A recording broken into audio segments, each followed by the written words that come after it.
Indeed. Well, Miri is a retired Israeli Defense Forces colonel with a background in military intelligence. Thank you very much for coming on the program.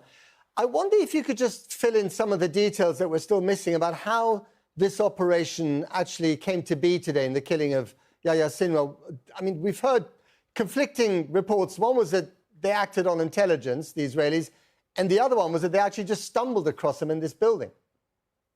One of the things about this war is that it's a combination of all of the above.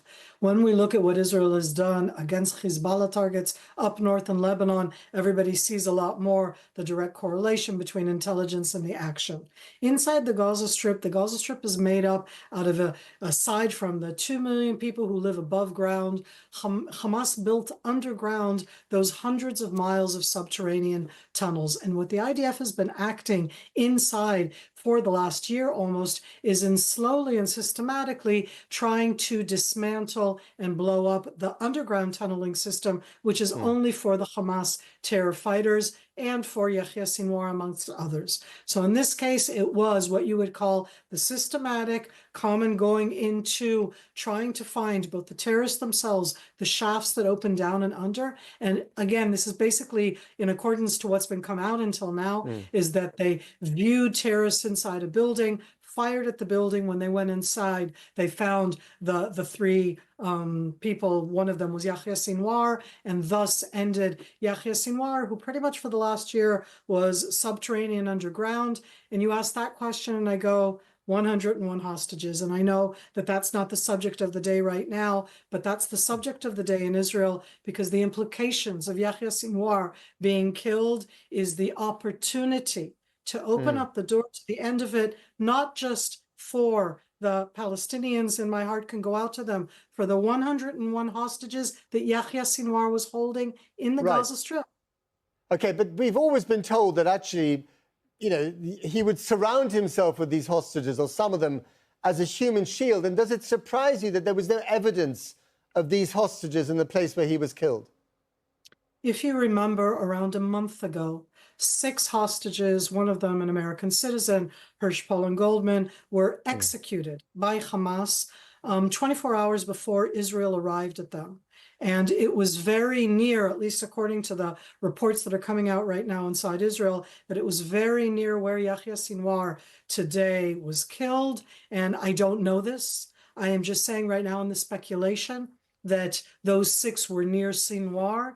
And I think in its own way, as I look at that, that's to me the opportunity today, meaning he was such a hardliner, he preferred to execute those 6 people rather for Israel to get to them. And today he died as he died without hostages around them. But that was part of that aspect then. So I take it one step at a time. There's still 101 there. We need to find them as well. But what about the opportunity of... But what about the opportunity of scaling down the fighting? Because the Prime Minister, your Prime Minister, told your nation tonight that the fight will continue until all the enemies of Israel are wiped out. I mean, first of all, how many enemies is he talking about? And secondly, if this was such a milestone, then surely this could be an opportunity to scale down the fighting in Gaza. One of the interesting aspects is, as I was watching the clips that you were showing there, is what I watched here and what you chose to show right now, because you did not show the full clip of the Prime Minister. You did not translate. We don't have the time to do that, especially when it's Hebrew. Hostage families. You can put the whole in that sense. I am not a supporter of the Prime Minister. This is not about him. This is about the heinous attack of October 7th, 101 Israelis who were there. And sir, at this stage, the Hamas right now, not led by Yahya Sinwar, can bring the 101 and the war is over, period, and done.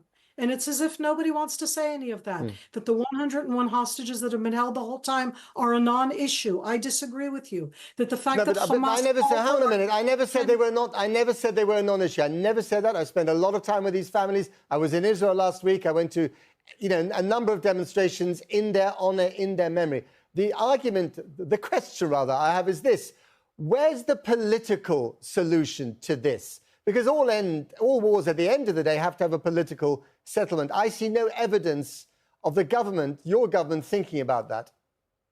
I think the government is thinking about it, and I may not agree with a lot of what they think about. I also think that I need to acknowledge as an Israeli and the world that what kind of resolution do you want me to arrive at? It's set for some kind of end of fighting, okay? This isn't peace. I can't do peace with somebody who calls for my annihilation. So I absolutely agree with you that we need to arrive at an end to this horrific war. And to me, that comes with 101 Israelis who come home, because in the meantime, Hamas have never changed what they say. They say it openly. Hezbollah says it openly. I don't know how to resolve that. I'd like to see the world call them out more in that sense on why are they calling for our annihilation. This isn't about the Palestinians. I feel that I, Miri, have done more to help the Palestinians in my lifetime than the Hamas have ever done, let alone Hezbollah or Iran. Okay.